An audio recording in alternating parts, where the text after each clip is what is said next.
montarla necesitamos harina, agua, aceite, levadura, sésamo, sal y manteca de cerdo. Después utilizaremos el pimiento rojo, el pimiento verde para asado, el arenque ahumado y el ajo laminado, el puerro también hecho aros crujiente, el tomillo, el romero y el tomate confitado.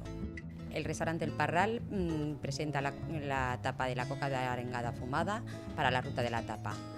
Vamos a la cocina a montarla.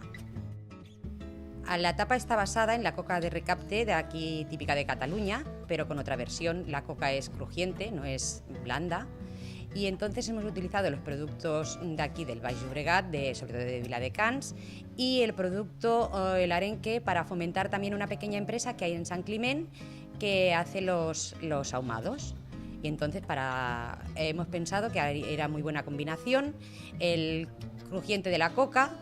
El sabor ahumado le da un toque diferente al pescado y es una tapa muy fácil de comer y el crujiente de la coca, el ajo y el tomate es un poquito agridulce y eso pensamos que es el éxito de la tapa.